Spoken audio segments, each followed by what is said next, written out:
Hello cave dwellers. This is a quick tour of my games room. Apologies for any dodgy camera work. I'm doing this with a hands-free unit.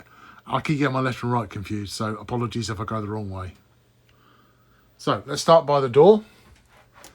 Here we have a little cabinet that's got a lot of my Japanese collection in it. So on the top there we have some Gunpla train transformers. These two, they actually join together into like a bigger robot. I haven't quite figured out the instructions how to do that yet. Then we have my collection of Japanese PS2 games. Lots of train games in here, you'll probably notice if you read any Japanese. We have some Famicom Disk System games, PS1, Dreamcast, Saturn, kind of various bits and pieces in here. And then down here we have some PS1 stuff, some GameCube stuff, which is way cheaper in Japan than it is anywhere else, especially for games like Metal Gear Solid and Chibi Robo, which is very expensive normally. Then we have my GameCube collection, which is reasonable, not too bad. And then moving this way, we have first of my cabinets. I'll open the door so you can see what's inside. And from the top, we have a few interesting bits and pieces. So my C64, 64 GS, Bandai Playdia, which is a very interesting little system, especially with the funny little controller, infrared controller. Moving down, we have a couple of PlayStation dev systems, so PlayStation reference system or test system and a Net Eurose. We also have some various little mini consoles here at the back and my little BB-8 remote controlled robot. And then moving down again, we've got some few more interesting systems. So we've got a PC Engine Duo here, and we have a Super Graphics there. And a few other odds and sods there. A Bandai Macross figure. If you know the Jetfire G1 figure, same figure. Although this one seems to have two left arms. That's because I'm trying to repair it. Down a bit further again, we've got my PCFX Jag CD system. This is actually a development CD system. It's a very, very low serial number. I think it's serial number 20. That was used from a developer, which I picked up a couple of years ago. Atari 2800, which is a Japanese only version of the 2600 in the 7800 case. Very confusing. And the back there is Sega Mark III. Then on here we've got a few at the back, there's a couple of the limited edition Dizzy games. Atari 1200 XL, Atari 7800. That's a Sega Sports Pad trackball, which I think was only released in America. Oral Atmos at the back. Bit further down, we've got a few other bits and pieces. So we've got a BBC Micro with a data center built into it. So it's got the SD card on the back. Jupiter Ace, Amiga, Famicom, ST, and an Amiga A500 that's in the process of being fixed. And a Panasonic Q, I forgot what it was called then for a minute. Panasonic Q that's in the process of being repaired. That one was absolutely smashed to bits. A couple of years ago when I came across from America and I bought it literally in pieces, and it's been slowly been put to get back together. And then next cabinet we have my Pokemon luggage tag, as you do. So from the top we have a very battered and broken TRS Coco computer. That's due for a refurb soon. Computers Links, again, that's due for a refurb. That's very dirty and very filthy. QL at the back there. White Sega Saturn. That I bought with a blown up power supply. Cost me £3 or £4. Someone had put 240 volts through that and he didn't like it very much, but got that fixed.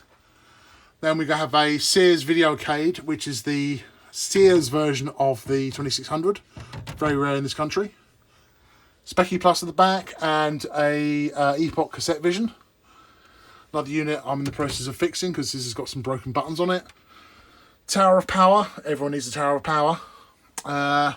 Nintendo Breakout game. Again, that's in the process of being fixed. My 3D printed Phoenix from Gatchaman. My Odyssey. This is a Run 1 Odyssey from 1972. I believe May 72. Pretty unusual because that's a UK version. Pretty rare. My dev systems. If you've seen the video with Neil where I sat down and talked about these, you've seen all of these before. Bit further down, we've got a few more bits and pieces here. So we've got the Neo Geo AES, and we have a Neo Geo CD here. That's the only game I've got because it's the only one I can afford because they are stupidly expensive. A couple of little systems at the back. Choplifter, one of my all-time favourite games. That's the NES version, but I think actually personally the VIC-20 version is my favourite. Bit further down, Canon MSX V20, Sword M5, Panasonic FZ10 3DO, Casio Loopy, weird system, prints little stickers out. Apparently a girls only console, not being sexist, that's how it was marketed, as a girls console in Japan. Then we've got a Fairchild or an Abman Grandstand. This is the second version. There's a slightly different version you can find in America, which is, I think it's got a Perspex cover on top. CD32, Atari 5200, Famicom Disk Systems, and a couple of Intellivisions, a Television 1, and that's an Intellivision 2, American only. And then if I move around here, we have a whole load of games and other bits and pieces. A few things on top there, kind of a Resident Evil controller. Oh, Sega Genesis 3 up there at the back. Last of Us, yep. So this is all kind of games. These are all double stacked. A few books there. Input, home computer course, advanced course. Absolutely fantastic little resources. Crash and Zap had to be done. Brilliant magazines and annuals. And then just more PS2, PS1, PS3, N64, all that kind of stuff. Cat toys on the sofa, because the cat seems to think this is their room, not mine. And then, if I could go the right way. Again, more games. Oh, God, I got the wrong way. More games, more bits and pieces. At the very top there, you can see there's a boxed Odyssey shooting kit. That goes with the Odyssey behind me. Again, that's very unusual over here, especially to see them boxed. We've got a few amiibos and a few other bits and pieces up there. And again, more games. Something I've never heard of before. Something interesting. One of my train controllers sitting there because I've got nowhere else to put it because I've literally have run out of space. A bit more of my library of books. Some interesting little books in there. And then moving around, we have my PS3 reference system, which again you've seen if you've seen the video that I did with Neil. You've seen that thing running up. It sounds like an air conditioner. And a Coleco Combat, which is a pretty unusual machine. I don't think I've seen that many of them anywhere else. And then moving down here, Coleco Adam, US version. I don't think there was a British version. And my Amiga 4000, which has taken me about 4 or 5 years to get this thing up in a working edition. And it's now absolutely fantastic. PS1, Dreamcast, Xbox. That's my Mamod Steam engine, which is going to be coming up in a video on my channel, trying to get this thing up and running. This is my original one that my parents gave me when I was 5 years old, so what, 77 I think it was. So that's going to be an interesting one to restore. My huge, massive MX 4000, no, 7000. Zoid, I think it's Red Horn, which I picked up as a bag of bits. I managed to get that mostly complete now, apart from missing one gun on the front here. Then moving up, ooh, I've got the wobbles, hang on, my mount's drunk. So moving over here, signed Sonic poster, won that in a competition, really pleased with that. Top on this cabinet here, my talking Dalek, which does answer back a bit too often for my liking. 3 Vectrexes, don't judge me. Actually, the reason that's my original one that I bought, or my parents bought, in Woolworths, I think for £40 in '84. But I lost the controller, so I was trying to find a few more controllers, and I ended up buying another 2, as you do. A few more interesting games. Another train controller, don't ask. Pip-Boy, a couple of Gundam models up there that are going to be built. Sega Saturn, a few other bits and pieces. My big case of CDs with other bits and pieces in there. So moving down, let me move my guitar out of the way because it's going to cause the problem otherwise. I don't drop it. Right, so I never thought I was much of a Nintendo fan until I organised this cabinet, and this is an entire cabinet of Nintendo bits and pieces. So, Pokemon Mini, Famicom, Family Basics. So this cartridge here plugs into what would be a cartridge slot here.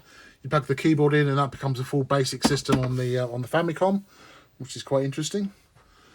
My Game Boy Advance Pokemon Center New York, which someone actually just gave me out of the blue, not realising what it was, and I was very happy to be given that. Moving down a bit further, Japanese Super Famicom with a Satellaview and the BSX cart. So in theory that's a working system, but obviously I don't have a Japanese satellite system to try it on because they stopped doing that about 20 years ago. My working Panasonic Q, so that's my good one. Moving down a bit further, a Rob, which are fantastic little bits of kit. Don't see those very often these days. Pocket Pikachu. You see, there's two Game Boy Advance, orange Game Boy Advances there. So this one's a real one. Let's go to my Spice Cube and my Game Boy Player. This one is one that I kind of made a kind of Frankenstein version. So it's a aftermarket case, aftermarket screen, all that kind of stuff. But that's kind of my Game Boy, because that is brilliant. The backlight on that is so nice. A few more systems there. My Game Boy Color collection, so that's all the Game Boy Colors that came out in Europe on launch, plus the Pikachu one, plus a Japanese only one that came from a department store. So it's a kind of a smoke black colour, you can't quite see it there. And then a few more bits and pieces on the shelf there. And then down the very bottom, Game Boy Advance SPs, N64 Pokemon Edition, a couple of sealed little mini classics, which I think came out in the late 90s, Game Boys, American SNES, again another Frankenstein Game Boy, as something falls off. That was the only thing on there is original, I think, is the motherboard. Everything else is kind of aftermarket, and it's just been refurbed as my backlit version of that. And then this came from Revival this year. This came from Retro Princess. She does these plushies. Look her up because they're absolutely fantastic. And then moving across to this cabinet. Ooh, let's move the camera back up again. I can only open half of this because there's some stuff in the way, so apologies. Right, so we've got some Lynx's Atari Touch Me, which is the forerunner of Simon, if you've seen that. We have, Out Games, I don't know what's doing in there. My Wii Shinkansen train controller, they're quite unusual, quite hard to find. My my Sega shelf, so I've got a couple of the Sega figures there. And also Nomad, the Maginite Ray Earth limited edition Game Gear, and a multi-mega there, and some of these little Japanese gachapon miniature Mega Drive systems, which is quite cool. I probably can't show you. These little cartridges come out, all these little things here have CDs in them. Really cool. Moving down a bit more, a few more random handhelds and other systems. So we've got Quick Shots Supervision, a couple of Wonder Swans, a mono and a colour, Game 8. My Galaxy Invader 1000, which I've just done a video on my channel for restoring that, because that was in a horrible state and it's now lovely, as you can see. Another Sega Hard Girl, my Gizmondo, which is, if anyone's got one of these, you'll know it's sticky, don't ask. And then moving down a bit further, oh yeah, there's something there, but we won't talk about that. And then a bit further down is a G1 Jetfire. That's again one that's in the process of being restored. That's a 3D printed gun on that. Sun Organizer 2, Game Boy, Microvision Blockbuster, the first handheld. And then on this shelf we've got an Ouya, PSP Go, PSPs, N-Gages, Vitas, DS's, GP32, and the very back there, which you probably can't see, just down there, is a Neo Geo, what was it called? I can't remember what it's called. Neo Geo micro thingy, whatever it's called. Mine's gone blank. And at the very bottom, if my thing will allow me to turn back again, there's a little, kind of little Sinclair shelf. So ZX80, Speccy 128 Plus, my really nice original Spectrum, and a very, very nice Spectrum Next. Brilliant system. And finally, going back to almost the door. Oh, going the wrong way again. So like my more modern stuff, all the consoles I probably use on the more modern TVs. So PSX, that does work, but like most PSXs, has issues reading PS2 games, which is slightly annoying. PS2, NEC PC Engine with a CD-ROM drive inside that cabinet. Xbox 360, PS4 Pro, the really nice, beautiful green Xbox, which I absolutely love. Would love a Dev one, but that'll do for now. Couple of Wii's, Amstrad Mega PC. That's an American PS3 with the emulation built onto the hardware, which is why I bought it. Brilliant little system. My PS2s. Bottom one is a UK normal PS2. Top one is a Japanese Midnight Blue Clear, which I think is the nicest looking PS2 there is. It's absolutely gorgeous. I'm probably not doing a very good job of showing it off. My Xbox One. Little collection of records and laser discs. And one of my cats in the corner. So that's all of that for that room. Oh, no, actually, I forgot up here as well. There is, if my camera will let me show you, just a few box Atari games, N64 boxes, Street Fighter, Super NES, and Nintendo box system. And then, if I go around here, go into like the workroom. So that's my workroom. Various things on the wall. So we have my first ever computer, my ZX81, which is why I love that. RetroManCave calendar, fantastic. Some artwork, again more from Fusion Retro books. Limited edition Ollie print, and of course Lara Croft in the corner watching as she always does. It scares the crap out of me when I turn around every day. And here is like a little cabinet of Transformers. So almost everything in here is a junker.